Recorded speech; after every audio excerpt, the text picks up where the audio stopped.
Hail, hail. Good evening, folks, and welcome along to the latest episode of the Endless Celts Podcast. My name's Anthony. I'll be the host for tonight, and I'm delighted to be joined by two of the show regulars, Ross and Francis. How are you tonight, boys? All good, all good, Anthony. Good. First Fresh Monday. From enjoying a lovely episode of Clyde One there. I totally forgot about it. I never heard much of it. I was working late tonight, but I was going to say this is my first Monday in about 3 months. I actually forgot how much of a pain in the arse it is to get ready for a Monday night. Usually finish a wee bit earlier on a Friday, you've got plenty of time.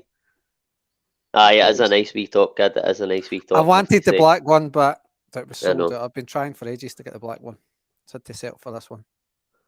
Yeah. It's a cracker, mate, I have to say. It was an absolute belter, man. Martindale for Rangers. That seems to be the rallying cry. But that's their circus. No our monkeys. And dearie me. That's it. So and welcome along as well to everyone in the comments. It looks like we've got a few in already. Get involved in the show. It's what you guys make it, and get involved in the discussion and see if you agree with the thoughts of the boys tonight. Just a wee bit of housekeeping before we get started. Thanks to our sponsors, Beer 52. The code still stands, guys. If you want to get a free case of beer, provided you cover the posting, just log on to the website beer52.com and use the code CELTS. Get yourself a wee box of bevy and assorted other goodies on behalf of our show sponsors. And also look at the results of the weekend from our Super 6 competition. Clearly wasn't just Celtic extending their lead at the top. Francis, you are extending. You're now 8 clear. I can see here with 184 points. James Bowie in second, 176. 168, Kevin, is it Sempstay? Alistair Jack on 165, and in 5th place with 164.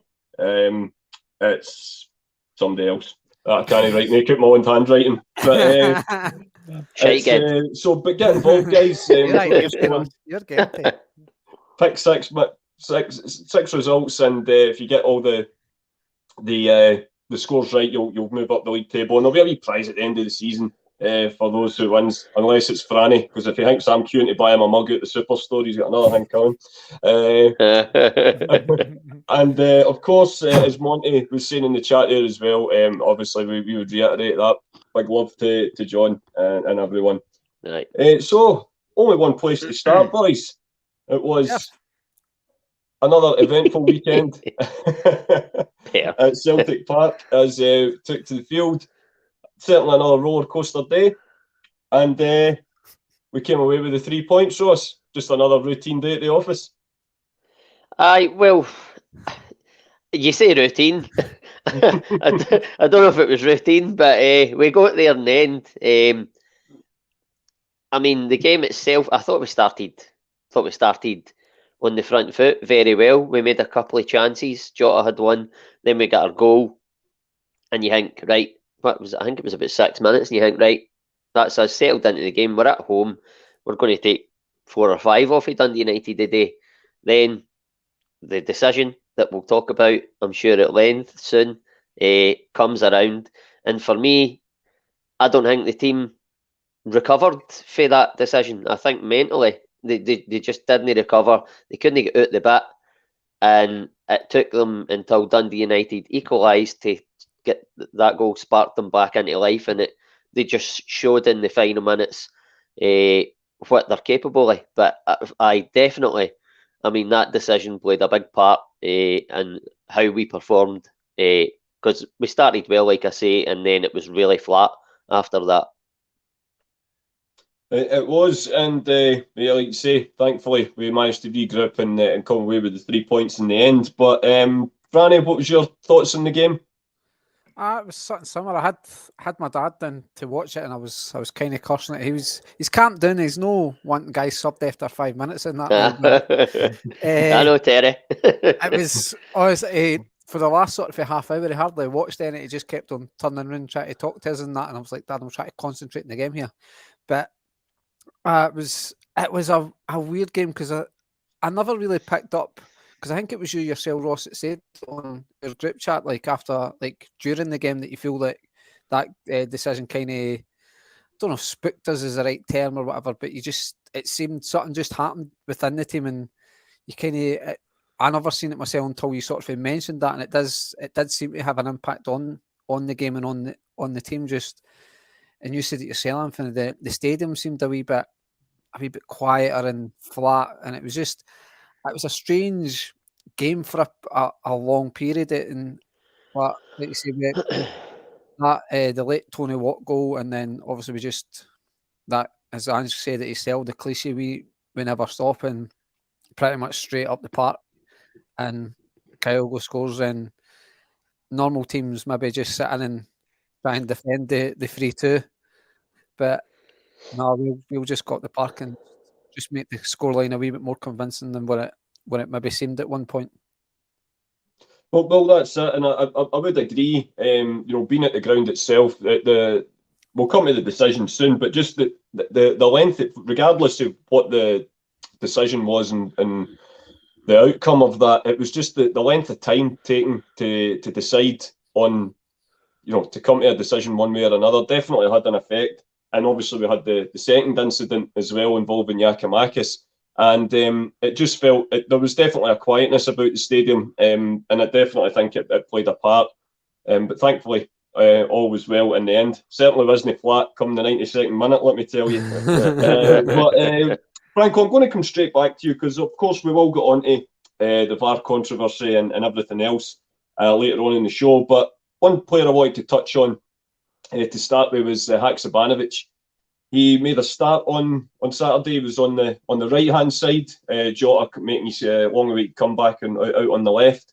And I think that was what I was actually speaking to a guy that was sitting next to the game just before the match kicked off. That what we've liked so far since we've seen Haksabanovic being introduced into the team, that you can clearly see he's a player that's very versatile, can cover a whole range of positions, and wherever he's been asked to play, we can't really say that he's let us down. We've been very impressed by him. But the one thing we've still been waiting on him doing is breaking his duck and getting on the score sheet, and came up trumps with 2 on Saturday.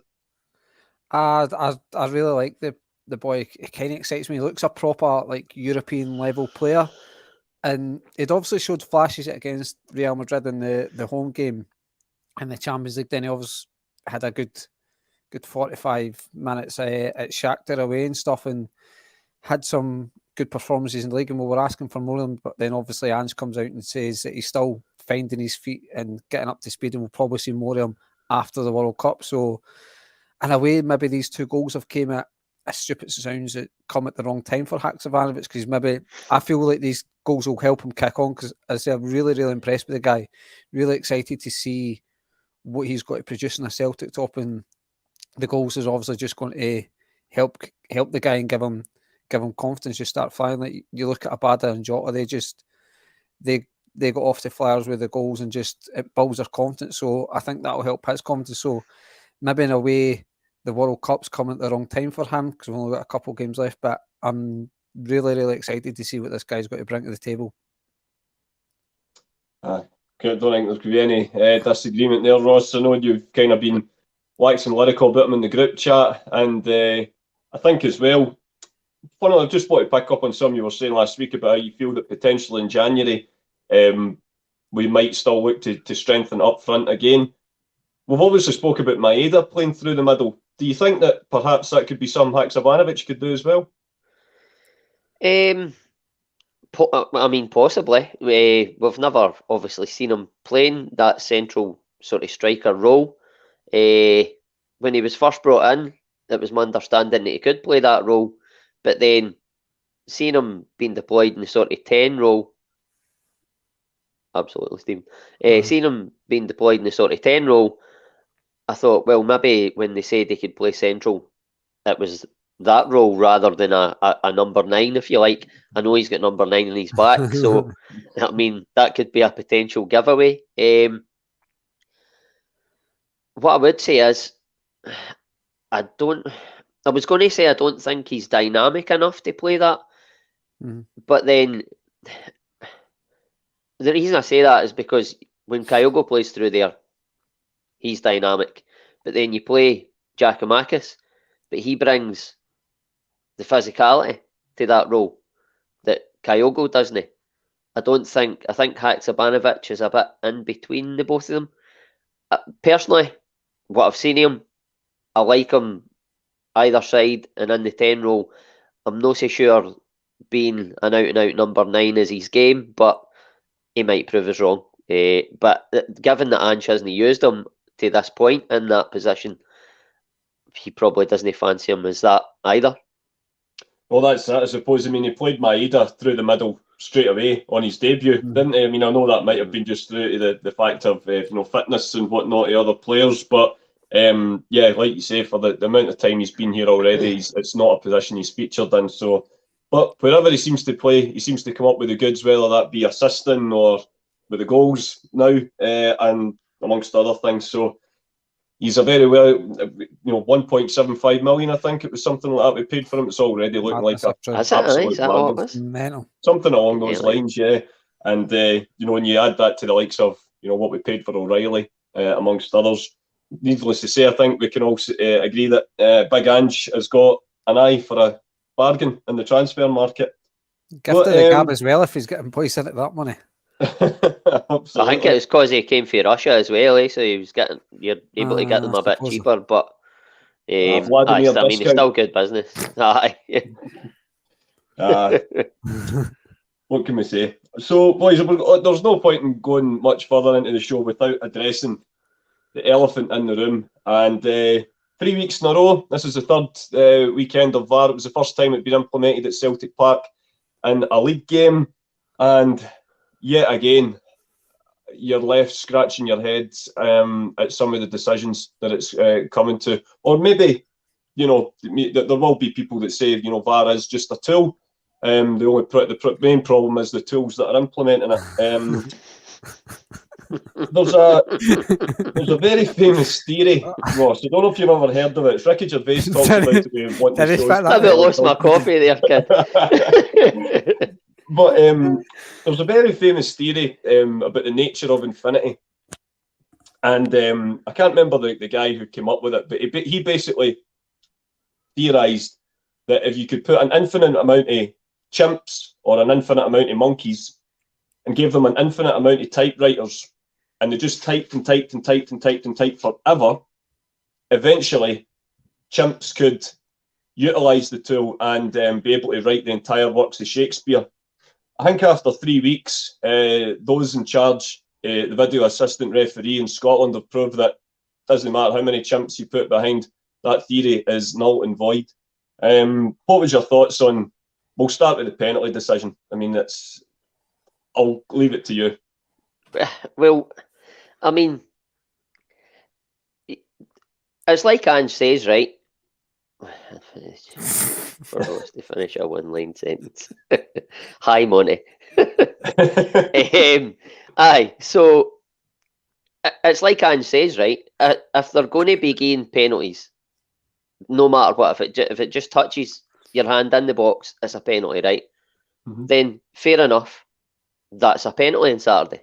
But they didn't give us the one at Tynecastle, and the argument was his hand in an unnatural position, right? So that's fair enough.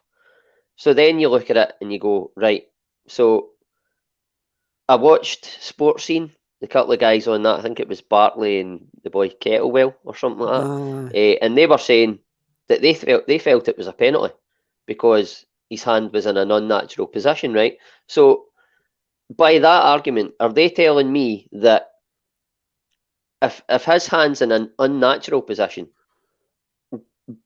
they're essentially saying that Bernaby has deliberately put his hand there because it's a deliberate movement if it's unnatural. But that's my take on it. So are they telling me, in the time the ball passes over his head, is it half a second, that he's made a conscious? Even that, I would say. He's made a conscious decision, knowing that Fletcher, the back of him, is going to header it, and he's going to block it with his back to the ball. That's what they're essentially saying. That's essentially what they're saying. Yeah. Aye, which is totally ridiculous, right? But then, if they still want to run with that narrative that it's an unnatural position, for me, it is a natural position. I don't care what they say. Okay, the hand is out, right? But you've got to take into account, Bernabei goes up to header a ball clear, right? He doesn't connect with the ball, but he does the whole motion of what you would do to header the ball away. And in doing that, I'm not going to be able to do it sitting here, right? But in doing that, you jump up, right? So they're accepting that when you jump up, your hands go up in the air, right? Now, he's tried to header the ball away with force, right? And in doing that, when you header the ball with force, your arm automatically swings out because you do that to get the... Like, if anybody that's ever headed a ball away for goal, you do that to get power on the header. I know that you could say use the power on the ball, but you still do it. And your hand naturally goes there then. So for me, it is a natural position because he's done the motion of heading the ball away. But they're just ignoring that. So that, and by the way, these guys sitting in the studio, they don't care. They've not got any allegiance towards Celtic or Rangers. But, like, I don't know how they can look at that and say that isn't a natural position. It's bizarre. And for me, I don't know what the rule is anymore. And I'm not going down. I'm not going down the route of conspiracies and all the rest of it. Right? You could go down that route, but we'll stick to the facts. And for me, his hand's in a natural position. I don't know how he can possibly. Natural with the. Hey, by the way, header mini's a ball clear, but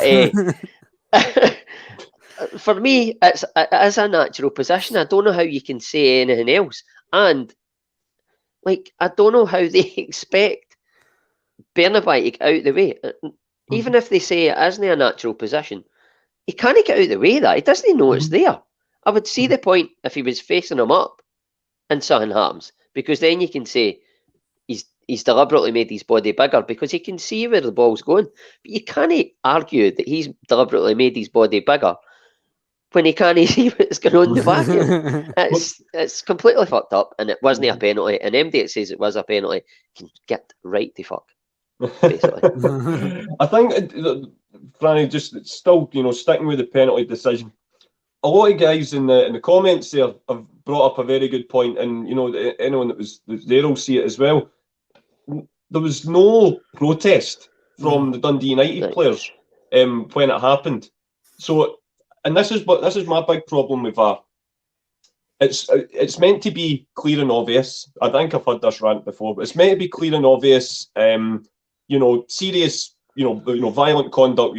A potentially missed red card, something like that. Obviously, the goal line technology is there for, it's definitely went over the line, something like that. The sort of stuff that is supposedly not debatable. I feel like they're almost trying to find things now to stop the game. It's like no Dundee United player protested for it. I know that doesn't automatically mean that it's not a penalty, but for all the reasons Ross outlined, I agree with every single one of them. And what scares me is that you've got ex-professionals like Marvin Bartley. I don't know if Kettlewell, if he's one of these Ian Cathro figures, or gets a manager's job because he's good at Football Manager, or I don't know what his background is. But you've got soundest guy in the planet. I know, you've got kind of grown men, guys with real sort of nous in the game, looking at that, apparently deploying common sense and coming to the decision that they think that's a penalty kick. If it is, I don't know the rules of the game anymore, and they certainly, if that is the rule, it does not have an ounce of common sense attached to it. I'm if that's a handball, then I don't know the handball rule anymore. And what, like you said, Anthony, I noticed folk in the comments saying not one player shouted for the penalty, and no hands were raised by any Dundee United players.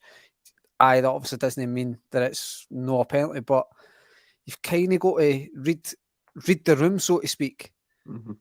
There you go. Yeah. And it's like you look at the Hearts one, the guy pulls his arm away at the road.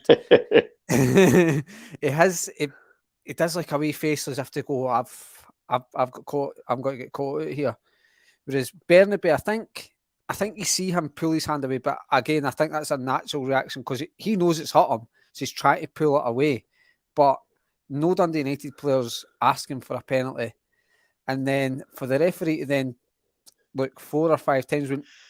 Now, I'm not just putting this on Scottish referees because I've yet to see a game. See, when the referee gets told to go to the monitor, he's then looking for a reason to change his mind to his original decision. Mm-hmm. They're not going with a clear conscience going. They're going over there going, I've got this one. There's something wrong here. And it doesn't matter how long you look. So if you take Saturday, for example, he's not gave a penalty, but then VAR's been in his ear and saying, you need to go and have a look at this. So he's now looking for a reason to give a penalty. In my opinion, he's looking, he's like, well, I didn't think it was. I've got it wrong. I need to find a reason to give a penalty. Then, like, as mad as the penalty was, now, if they're saying that's a unnatural position, so he's deliberately put his hand up there, is that not a red card?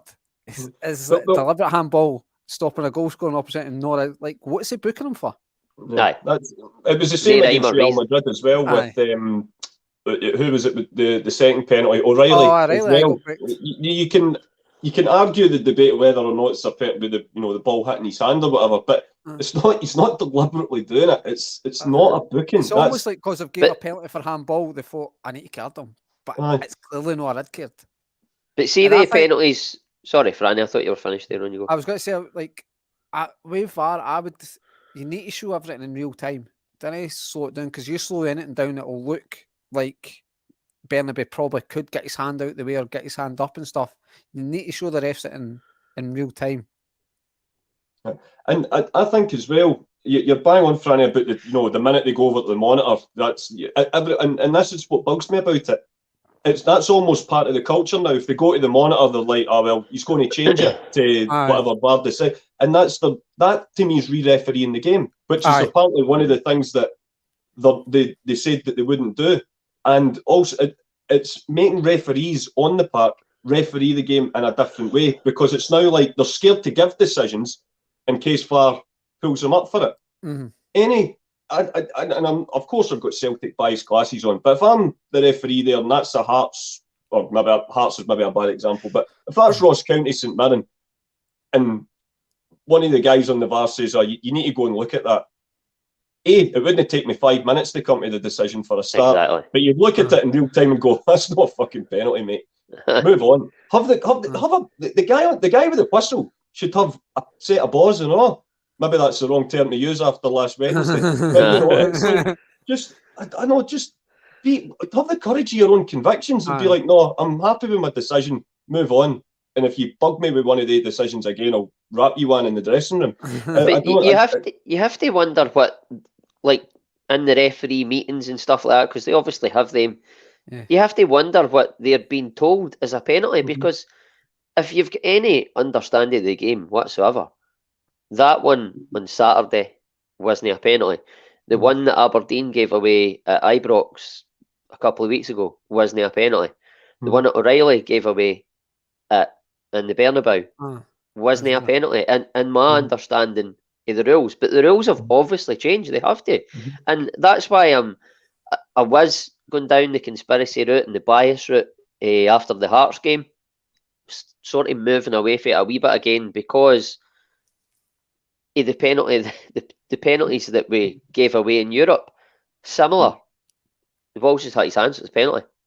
Doesn't matter. And basically, what falls into that with me though, if they're saying that the ball, the minute it's essentially, if it's not the rule, that's still the way that they're looking at it for me now. If it hits the ball, if ball hits the hand, it's more or less a penalty regardless now. But where you say you can fall into it, Ross's, but yet the one at Tynecastle, the clearest handball out of all of them, clearest handball out of all of them, they didn't even go and look at the monitor. It was the review was over in less than 20 seconds. It's scandalous. And it seems to me. Sorry, I was just going to say, it seems to me like they're trying to take away the grey area of what a handball is now in the penalty box. But they're not doing it because they're still. Ross is doing it because I'm bald. Dermot Gallagher with added charisma. But it's like they're trying to take away the grey area what a handball is in the box, right? But they're still not taking that away because they're still pushing this narrative natural, unnatural position. So it's like you either have to just say if it hits your hand, regardless, it's a penalty, because at times they're implying the rule like that. Is that the word, implying? Whatever the fucking word is. But they're saying it at times. Then other times they're saying about unnatural, natural position. I can't keep up with it now. There needs to be continuity. They either need to say if it hits your hand, it's a penalty, or go back to what we've known for a number of years now, that it's like you use your common sense. You can tell. You've watched enough games of football that you can tell when somebody's not meant to do it, or when they can't get out the road. And I know there is grey areas, some people, but I mean, on the main, you usually get it right if you use your common sense. Yeah. Which there seems to be a distinct lack of amongst the powers that be at Hampden. And just obviously quickly on the other VAR decision as well. Now, I'll be honest, I've not seen this one back. I think, given the scoreline at the time, the frustration of the crowd with the first decision, I've certainly seen the still image, and the Dundee United player's foot definitely looked very high, but just that with the angle of it, you can't see whether that's in front of Haksabanovic, Giakoumakis or not. You guys obviously watching it on the telly might have had a few more angles at it. Again, the referee didn't go over and look at the monitor, which I think is incredible, because if that is a potential red card, if you're going to go and look at the monitor for a potential penalty, surely violent conduct merits a second glance at a monitor as well, if we're going to go down that route. But what were your guys' thoughts on it? I'm more in the blind tier than you guys. You'll be able to give a better opinion whether or not you felt it was a red card or not. For me, no. I didn't think it was, but I agree. He wasn't even playing. Who? For me, no. Oh, no. Brilliant. Oh, well, he's got here giggle when he sees this. I nearly said that again, man. I didn't. It's one. If the referee gave a red, I would have understood it. But if it happened if the roles were reversed and it was Giakoumakis on the Dundee United player, I'd have thought it was a harsh red card. But why the referee's not looked at the monitor, I don't know. Like you say, it's a potential red card. Go and have a look at the monitor. Stills and stuff like that, I hate them, because you can make anything look how you want it to fit with a still. But the boy's foot's high. I've seen some folks saying it caught Giakoumakis on the way down. I never really noticed that in any of the replays I've seen, but he did stay down, and he's a big lad. It's no like him to stay down, but I would have thought it would have been harsh to be a red card.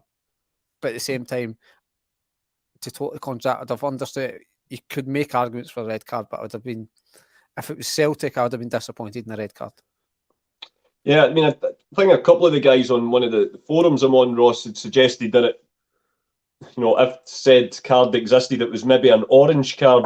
I'm not really quite sure if orange is the best colour to be using to describe anything involving Scottish referees, but what was your thoughts on it? Well, if my memory serves me right, I don't even think the referee gave a foul for it. No, he didn't.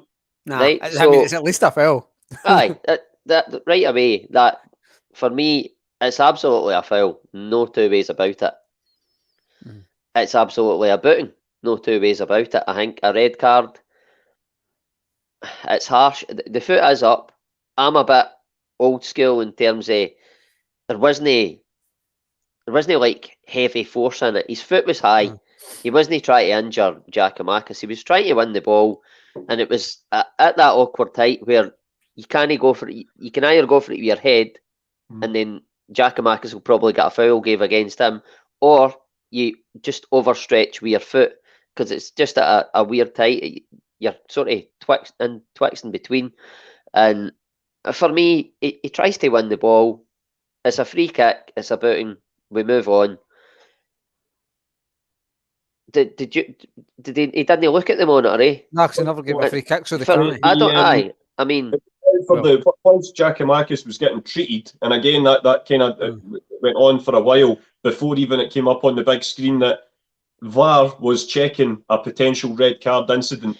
So, as I say, if you're going to look at the monitor for a penalty which didn't cause injury or anything to anybody, surely potential violent conduct, because that's what a straight red card surely stands for. Maybe the middle should have another wee glance at it. Aye, but I think the referee only looks at the monitor if he's asked to look at the monitor. Is that right? I think so. I think so. I understand why would the VAR not ask him?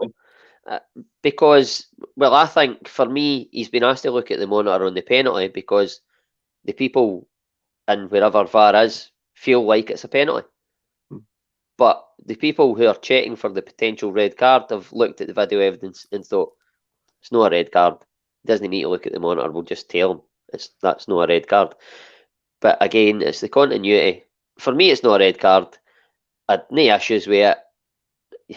I mean, you could poke and prod at the refs till the cows came home. I just think that was a much nothingness or whatever it is you say. I can't talk tonight, but there wasn't a lot in it. I was happy to move on. Actually, when you were bringing up the other VAR one there, I was racking my brains trying to think what it was you were talking about until you actually said it. I was like, fuck, I forgot that happened. For me, it didn't really affect the game, and just move on. It's a contact sport. There was a bit of contact. There was no malice. Yeah, that's fair enough, mate. Absolutely fair enough. And of course, we did get Haksabanovic made it 2-1. We went in at the break 2-1 ahead. With of course the lion's share of possession. Second half, numerous chances, couldn't quite put them away. We've obviously the last few episodes we've spoke about how we need to be a bit more clinical in front of goal, so I'm not going to go over that too much. Of course, we got the sucker punch, which if anybody in the comments that was at the game would agree, we'd had a couple of warning signs coming up to that. I'm trying to think. We hit Dundee United hit the post from a corner kick. Gregory Taylor knocked one off the line just about 5-10 minutes beforehand. So there were warning signs that we had to get that third goal, or there was a chance that Dundee United could catch us on the sucker punch. And they duly did, with the floated ball into the box. I still can't make my mind up if Watt gets the head on it or not, but needless to say, it goes in the far corner anyway. And of course, Hugh Keevans and the rest of the Clyde One gang were absolutely ecstatic. If MD's heard the footage back, they thought they were getting ready to celebrate another 2 drop points for Celtic, and we're going to get ready to get stuck into them on the phone in on the way home. But needless to say, Franco, there was 2 more goal flashes to come. First one from a wee wizard up front, Kyogo, who got us with a headed goal for a corner. Don't know what kind of sorcery that is, but we seem to be improving on it anyway. And then Abada with a delightful wee chip to absolutely seal it. The crowd might have been a bit flat after the VAR decision, but it was absolutely bouncing when they 2 went in. It's just as Zan says, it's just another example of, it's not just a phrase. We literally do never stop. It did feel a wee bit like you could potentially see a Dundee United game goal coming. It kind of was going that way. See, before they see the Hart comments, like, I didn't get it, man. Like, why is everybody... His keepers are just... Nobody remembers the saves. It's always a couple of wee bad things in that. Like, I didn't see where this could carry on with Hart's rubbish, Hart's this. Like, he's not a bad goalkeeper. He's a good goalkeeper. Like, just think about all the good saves that he does. Yep, agreed.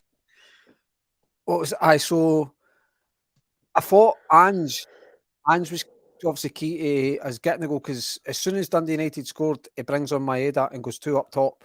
So it was like, it's tons of pace. Obviously, there's not much of the game left, but you're like, well, defenders are maybe knackers will stretch them and maybe get a chance.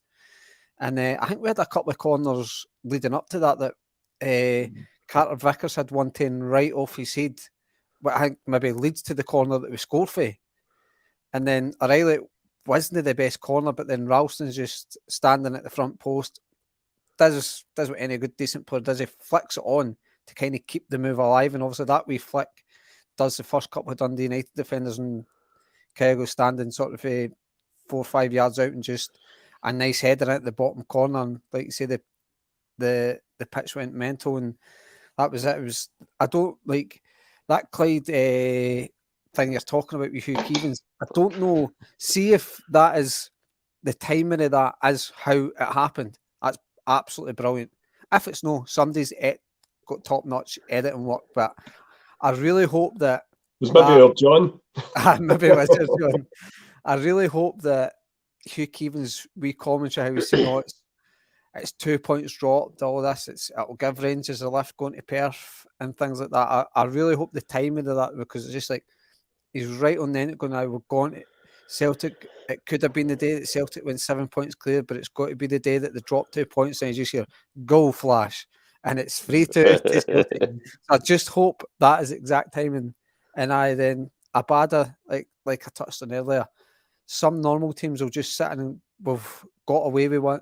Well, maybe not necessarily got away with one, but we've managed to again snatch a victory in the dying seconds of a game and stuff.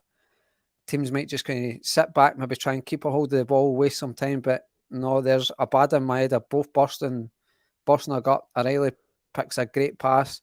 Maeda does, well, he holds off the Dundee United defender, does try to get a touch on it.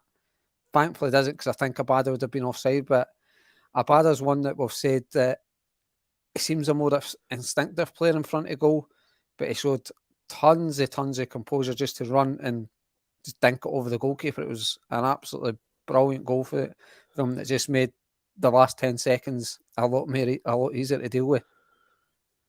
It certainly did. I mean, obviously when the third goal went in, Ross, everyone was absolutely elated because we knew there was no way that VAR was going to find a way of calling that off. They obviously had a look at the fourth goal, but thankfully Maeda's lack of first touch proved fruitful for a change, and we managed to get the fourth goal. And as Franny says, a great touch from Abada. But just your thoughts on the two goals that got us the 3 points, and obviously Angie's post-match review. He says it's not by chance now. This is just the way we play. Even if we concede a late goal, we're still like, well, there's plenty of time left. We can. It's drummed into these guys now that you play till the very final whistle. Well, I think it's in Celtic's DNA anyway to do that. I think similar to like Manchester United, they've just done it throughout their history. I hate Man United, but I have to admit that's what they've done. Maybe not so much recently, but I mean, when Dundee United equalise, I'm thinking it's 2 points dropped this time because we got away with one at McDermott Park. We came up trumps. Aye, by the way, bang on. We got away with one at McDermott Park. Obviously, we pretty much go straight up the park and get the winner with Giacomakis. This time, before we restarted the game, I was like, we're not going to get away with it the day. It was similar, and like you'd said, it was quite flat. It was flat at McDermott Park, but the warning signs were there that the goal was coming. And then they duly got the goal. But I think, like I say, I thought that was it, 2 points dropped. And then they went up the park, and I think they got a free kick, and O'Reilly whips it in. And then at that point, I can't mind if it was for that free kick that Carter Vickers' header gets saved, or if it's for a corner. But they got a free kick and they got a corner in quite quick succession. I was thinking to myself, we've got to score here. And then they get the corner, and like Franny so eloquently described the goal, it's the flick on for Ralston, and Kyle goes there. And for me now, you thought I was going to say for me no, didn't you? For me now, I mean, obviously Kyle got that goal. Who was it? He scored that beauty again. Oh, Livingston the other week. And you think that's the goal that'll push him on. And then, obviously, he starts in Bernabeu. It's a difficult place to play. But then, I think that goal, I think that'll do his confidence even more. The goal obviously was a better finish, but what that goal meant when it was scored, the way the fans celebrated, the way he celebrated, I think that's the goal that'll give him the confidence boost to push on going into the second half of this. I know we've got a couple of games left, then we've got the World Cup, but I think that goal will be the one that sort of gives him the lift that's needed, and we'll hopefully see. I think we've seen shades of it over the last couple of weeks, but we'll hopefully see the Kyogo old back in a Celtic jersey again, and then I mean, Abada's goal, it's Franny's described it, but I mean O'Reilly's pass, brilliant, and then the finish is absolutely sublime. I mean, it's just a total deft touch, and then he celebrates it. It didn't mean as much as the goal we scored that he scored last season against Dundee United at Parkhead later on, but he celebrated it every bit as wildly, top off, up on the advertising board. The full team's in it together, and like you say, it's no by accident now. You could say the McDermott Park one, all right, we got lucky, but to do it again and to get 2 goals in that space of time, I don't like to say it, but if we keep doing that, we're going to be very difficult to stop. We're 7 points in front. Rangers are in total disarray at the moment. Not total disarray, but they have been scraping by, and it's catching up with them now. But I mean, on a one-off game, you could still go to Ibrox and lose to them, but I would be very surprised if we did. And I think if we go to Ibrox, I think if both teams take maximum points at the next couple of games, and then after the World Cup and that, and we go to Ibrox, I think if we go to Ibrox and win, I think the writing could be on the wall for Giovanni van Bronckhorst, who, by the way, I take no pleasure in laughing at, because he's one of the Rangers managers that I've disliked the least. But I think the writing will be on the wall for him if we go to Ibrox and win and go into a lady double figures. Yeah, I think so too. Yeah, it might get to the point he might not even last that long. I mean, I think if something was to happen that they would draw, I mean, I'm not expecting Robbie Nielsen to, send his team out with any kind of battle fever on Wednesday night. But if they were to drop points at home to Hearts, I think the Bhoys would be very, very hard to drown out. And I think that's the thing when a manager's on a game by game basis, very similar to one of our own, Neil Lennon, a couple of years ago. When it's a game by game basis, it's just a case of when and not if. But like you say, not our circus, not our monkeys.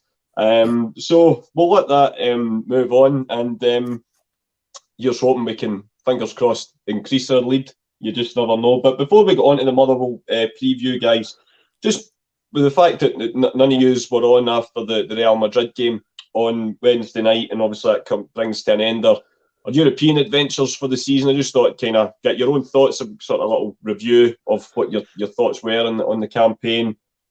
Plus points, negatives, what your thoughts on some of the views of supporters on what we should do for next season, etc. Ross, we'll come to yourself first. What were your thoughts on performances, the overall end results, and your hopes for next season? I mean, I've been over this numerous times with Stephen back and forth on most of the podcasts I've been on recently have followed the European game, but for me, I think that they've performed. Everybody knows that they've performed well within most of the games. I think, other than probably the Leipzig game away from home and the home game against Shakhtar, I think we probably definitely got what we deserved out of the 2 games. The other games, I think we performed well in spells in the games, And you could argue we deserve more out of the games, but then at the same time, you make the argument, well, we didn't score and they did, so we got what we deserved because we didn't take our chances and they did. But I'm sort of, Willie sort of touched on it on Friday's episode, I think it was, where you look at it and on paper, on the face it, we've got 2 points and it's our worst amount of points we've ever accumulated in a Champions League group since our first participation in it. But like Willie, I'm buoyant, I'm positive because of the way we've played. I don't think any other Celtic team have played the football as confidently and dominated spells of matches like this Celtic team have, and they've just not got their rewards, which is, you have to say, is their own fault. I'm a bit more patient with Celtic than now because I've stated numerous times I think they've probably by rights got into the Champions League this season a year earlier than what they probably should have. Maybe not what us as fans expected, because we wanted to win the league, and in winning the league, that you expect no less. So, but by rights, in terms of the rebuild and the journey, they probably got there a year early. For me, they gave a decent account of themselves in terms of the actual games themselves. You would expect the way they played that they should have accumulated more points. They didn't, but I'm a bit more patient. Next season, I think, we played in the Europa League, we've now played in the Champions League. Okay, we didn't get the points or finish where we wanted to finish, but I still think that's progression for where we were, because we've now got that year under our belt, that experience of 6 games. We can take that forward into the next campaign. And I get people are questioning and like, wasn't he good enough and all that. I'm okay now, but if we go into next season and we perform as well, but we still don't take our chances and we can't go over this mental block, then you have to start asking questions. But I think you have to be a bit more patient. I would say 99% of the team have never played in the Champions League, have never played at that level. You have to be a bit more patient. These guys have hit the ground running. They've been absolutely brilliant domestically, and they won us a league title that nobody gave us a chance of winning. They've done their very best this season in Europe, but they've just not been confident enough in front of goal. They've just not been in that position and that competition enough for me. But like anything else in life, we experience in doing it more and more. You hope, like Ange says, that we can participate in it year on year. And doing it more and more, we'll get better, we'll get more confident. That's my hope. And I understand people make the argument that the other teams will get stronger. But that's not always the case. Like, everybody thought Rangers were going to get stronger this year off the back of getting to a European final. They've not got stronger. And I know Rangers have not got funds like these teams, but sometimes like you just don't expect it. Things can happen in a dressing room and you can go back the way. Teams are going to get better, I understand that, but they're not going to get so much better that we can't compete. And Celtic are not going to get a million times better than what they are now, but hopefully with the experience they'll do better. That's my hope, and we'll just see what next season brings. I think I can't see any way that we're not going to get into that Champions League. So you just need to see what happens and then gauge it again for there. But right now, I understand where they are and I'm okay with it at the moment. I would agree with that, Roscoe, and Franny, a lot of guys, they'll obviously point, 2 points, not good enough, blah, blah, blah. And of course, people are entitled to their opinions. But for me, one of the big things that seems to be doing the rounds at the moment is the fact that We need to sit in more and let teams play the way to play and try and hit them on the break, etc. I fail to understand why you would hire a manager known for attacking football, let him build a team set out to play attacking football, have that sort of philosophy breed success, and then the minute they get into the top tournament, ask them to completely, disregard everything I've told you for the last year and a half, and just for this game, we're going to set up and defend. And there's a certain irony for me that the game where the group started to fall away from us. I think you can, any game against Real Madrid, the now European champions, regardless, it was a bit of a free hit either way. And we played well in elements of the game, but overall Real showed their class. Folks say it was either a point gained or 2 points dropped in against Shakhtar, but I think the game where it fell away from us and was Leipzig away. And there's a certain irony amongst all of these people that want us to defend rather than play the way that we want to play, that night we lost because after getting ourselves back into the game, we sat back.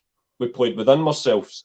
We basically disregarded everything that Ange had tried to drum into the players, and bad habits, resumed. And from that, Leipzig scored.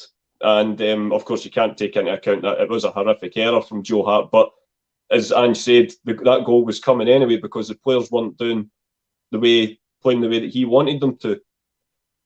I get that looking at some of these heavy results make you think, we need to change it about. For me, as Ross says, in large elements of the play, I've been very impressed with the way Celtic have went about their business. Although I agree, being more clinical, I think it doesn't take. Stevie Wonder could see if we were more clinical in front of goal, we'd be having different conversations. But I don't think you rip up and go to plan B. I just think you make plan A better, because if you're a bit more clinical in front of goal this season, I think that group looks markedly different. And which is why I push back on this. We need to start defending better. If you set up, and I know there's an irony of the fact that we're going to touch on the 10-year anniversary of Barcelona, when we won the game against Barca with 11% possession. You play that game another 99 times, Barcelona win that game every time. If you set up to only try and contain teams, more often than not, that's all that's going to happen. You're still going to lose, and nobody's going to feel any better about themselves. I've kind of stepped on your point there, Franco. Sorry, what was your thoughts on Europe? Nah, it's similar to what you are saying. Like, I totally get what you're saying. Like, and what does that? We've said that counselling, Ross especially. What does that say to the players? If you're saying domestically, right, I want you to play this way. I believe you're good enough to play this way domestically. See, when it comes to the Champions League, didn't do that, but because it's pretty much telling the players, I don't think you're good enough to do it at that level. And said it before a ball was kicked. I'm going to play how I want to play football and see if it works. The Ange is testing his cell, and they're just saying, I believe this is the way we've got to win football matches. Let's see if it's going to work. And for large periods of every game, we competed. So, although we never won a game, to say that it didn't work for me is stupid. It does work. You just maybe need better players to make it work better. The guys, like you have said, experience. Like, I know I've seen some comments coming out there. To brush away experience, I think you need experience at that level. You just look at Real Madrid in the first game. They showed their experience we've all admitted, for 50 to 60 minutes. We were really, really well in that game and could have been out of sight against them. And they showed their experience in that tournament. They stayed in the match and then eventually managed to play their way into the match and beat us 3-0. Like, they showed their experience. Their experience showed in that tournament. I don't think you can just bat away experience. Like, to say all these guys have been playing football, we're no like Champions League's a different level. And then if you can get in there year on year, you can maybe attract a better quality player than what we've got now. As much as we'll sit and say every player's amazing, there's better players out there. There's obvious better players out there, so you might progress better, and you might be able to buy more Champions League experienced players that have played more in that competition, know how to play in that competition and things. But I'm okay with. I can understand some folks saying they were also disappointed in the Champions League, but I think that came off after week 1 where we played so well against Real Madrid. Leipzig got battered over in Germany of Shakhtar, and we're all saying we probably should be beating Shakhtar home and away. We probably should have bet them home and away. And I think we all got carried away with that Shakhtar Leipzig result, thinking, oh, we'll just turn over Leipzig. And when really Leipzig were actually a really good team, and they showed it against us. So I'm okay with how okay with how the group went performance-wise. It's not great finishing 2 points, conceding the goals we did and missing up the chances that we did. But you can see what the manager's trying to do. You can see what the team's trying to do. Maybe get some better players, more experienced players next season. These players will have that under their belt. They'll maybe know how to do it, and maybe it was a wee mental block and the occasion got to him, like Willie touching it even with Iran, it's penalty. I think he played the stadium and the occasion instead of it being a penalty, like any other penalty. He realised 2-1, that gets us back to 2-1 just before half time.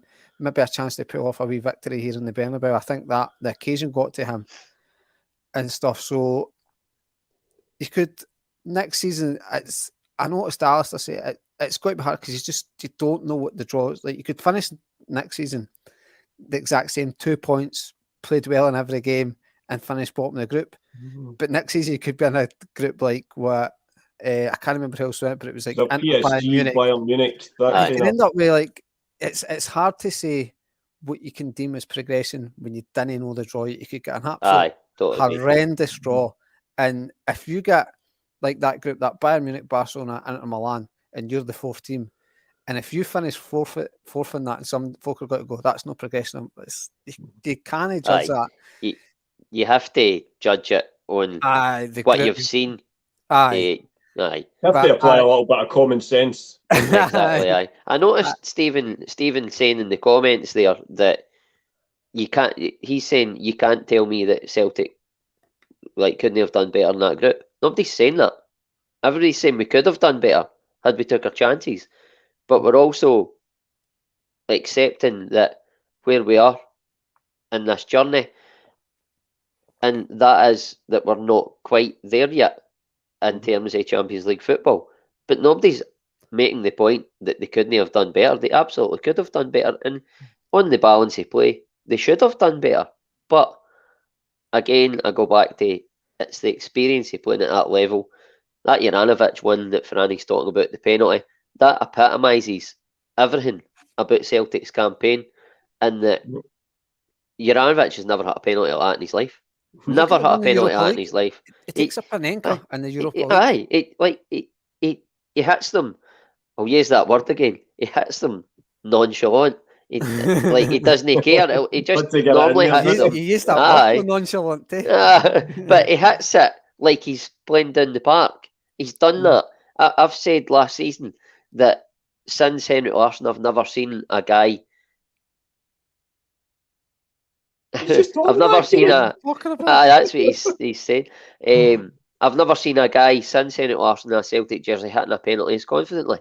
And I was confident when we got the penalty we were going to score, and then I seen his face, and I was like, he's not going to hit this with composure. It took too long to hit it.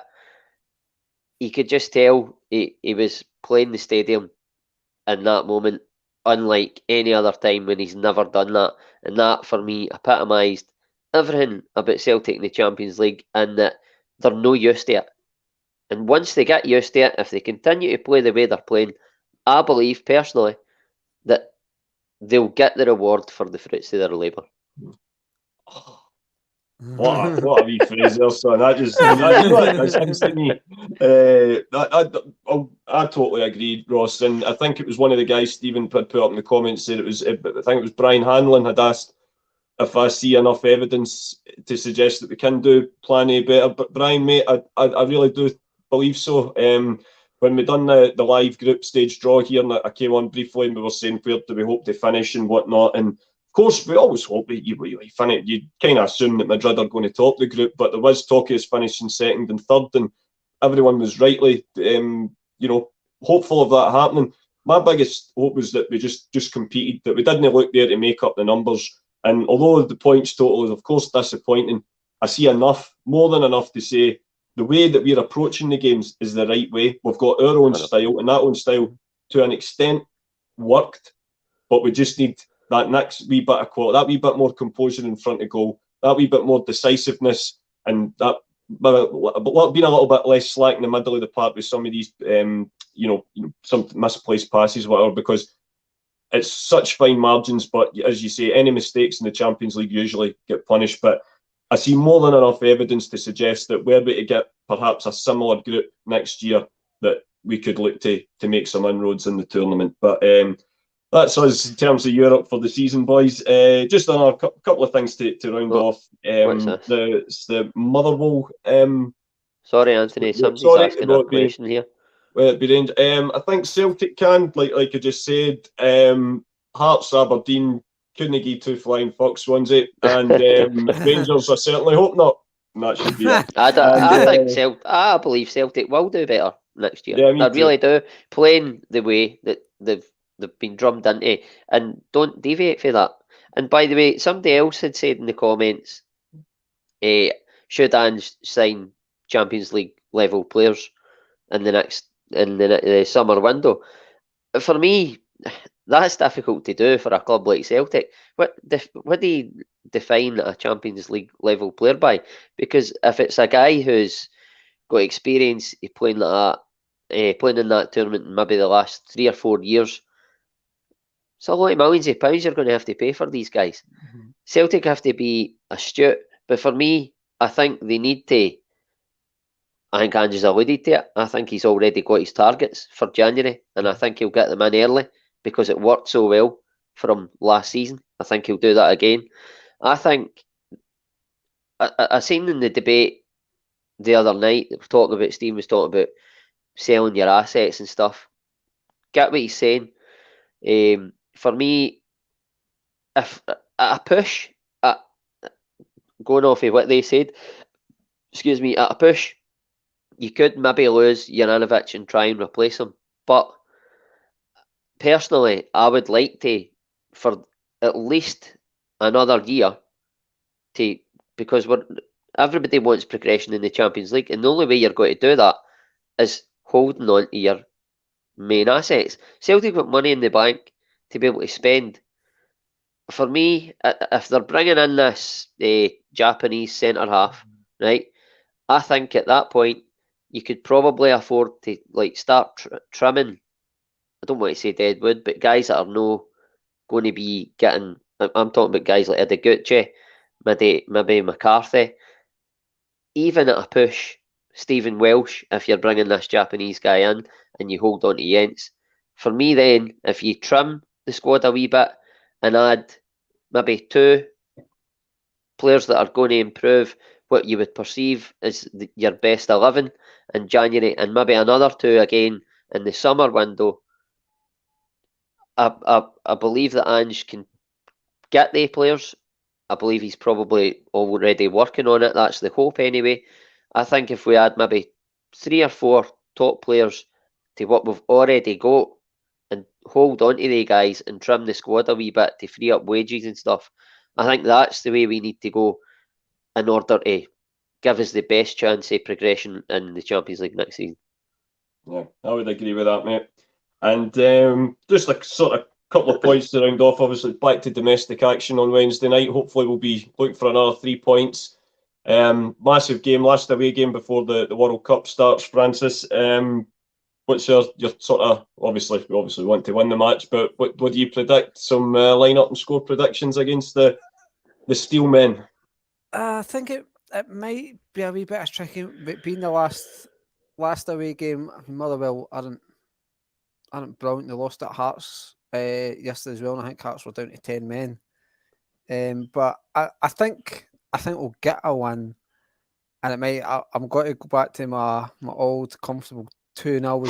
I think it'll be. I don't think it'll be cruising, but I think we'll just score either side of half time. Just a nice cushy 2-0 for us. My team, I would go with. I think Hart. I think Ralston will keep his place, and then I don't think Starfelt will come back, even though he came back in the Bernabeu. I think he'll stick with CCV Jens. Taylor, I think, will obviously take back his place at left back. The midfield, I think O'Reilly's got to keep that 6, and then Hatate, and I think Moy will come in to play. And the maestro. I think again, it sounds silly after Kyogo scoring at the weekend. I would want Giacomakis to start again, but I think it'll be Kyogo, Haksabanovic, and I've got to stick with Haksabanovic, Kyogo, and you're up top. I was going to chuck a Bada in there, but yeah, well, there you go. Strong team, Franny, and you said hassle-free 2-0. I'm going back to the old school. Tried and trusted. Aye. Good man. What about yourself, Roscoe? I expect a comfortable night. I think off the back of the 2 late goals, I think the team will be buoyed off of that, and I think they'll realise how flat they were after that VAR decision. I think they'll have a stronger performance on Wednesday night. I'm going to go 4-0 for my score. And my team, I'll go Hart. I agree with Franny. I think Ralston will keep his place. I think he performed really well at the weekend, and any time he has come in this season, he's performed really well. I would say that when they're both at their best, Juranovic is the preferred option, but right now Juranovic is no firing on all cylinders. So I would go with Ralston again. Same centre halves as Franny, Jens and CCV, Taylor. Midfield, I'll go O'Reilly, Hatate, and I think probably Moy will come in again. And then my front 3, I'll go, I think I'll play Kyogo again, and I'll go Jota on the right and Maeda on the left. Ideal. And would you say you're 4-0? 4-0, I had the same team as you, Ross, just with the exception I had Jota on the left and Abada on the right, but I was starting Kyogo as well. But yeah, that's my team as well. Franny, I think I'm going to go with you, my friend, because I know it's a scoreline we like. I'll go settle for a wee hassle-free 2-0 as well. And just a couple of wee milestones, boys, just before we round off proceedings for tonight. Of course, yesterday, 135 years of unbroken history and unrivaled success as the world's greatest football club celebrated its birthday. And it's 10 years to the day since we put what's many say the greatest club side ever assembled to the sword at Celtic Park. With 11% possession. Just shows you, maybe those guys that say stick in and just part the bus have maybe got a point. Just your quick couple of sentences, your love for the club and your memories of that night, Franny. I mean, the love for the club, it's something you're born with, like your dad drills into you and stuff. And incidentally, like my dad, I'm assuming you couldn't beat that game for some reason, Ross. Were you at that game? I was so there it was with Nicola. you. It was Nicola. I couldn't remember if it was your Nicola, wasn't it? Because I can remember my dad being there who not admit to being a glory hunter when it comes to Scotland, but my dad's the ultimate glory hunter. He's Celtic, Man United, and Barcelona. I mean, that is just absolute glory hunting to the highest order. So it was great to take my dad, give my dad the opportunity to beat that game. Because my sister, I can't remember why she couldn't make it. I think she probably thought we were going to get scudded. And just didn't go. And then obviously my dad got to see all the Barcelona players that he loves seeing, obviously his first love Celtic. But just to be there in that night where you done the unthinkable, like you say, with 11% possession, he somehow beat that Barcelona team. But it was what a night that was. Was that not like, well, it would have been the 125th anniversary. 125th, yeah. Aye, was like that? me doing quick maths. I was ready to talk about that, going, it was a bit, and I was like, I've just done the 135 year, and that's easy to do 10 year. Bye. What a night! What a night that was. It certainly was. It was special, absolutely special. And Ross, just a quick sum up of your love of this rather incredible football club, and your own memories of the night that we put Barca to the sword. Aye, I mean, in terms of my love for the club, it's ridiculous. It's an obsession. And I mean, if we started doing this podcast, it's become even more of an obsession. At the moment, I've not got a season ticket, and it'll be difficult to get one back. I had one for a good number of years. Me and Franny used to go together, and we were there that night for that Barcelona game. Right behind the goals, can still see Wanyama heading that ball into the net, towering over. I can't mind, but he towered over whoever the defender was. I can't mind. Powered the header in, and then again we're right behind the goals. You see Tony Watt getting played through, and you're like, that he's never been. I mean, it puts all the argument I've said tonight about experience to bed.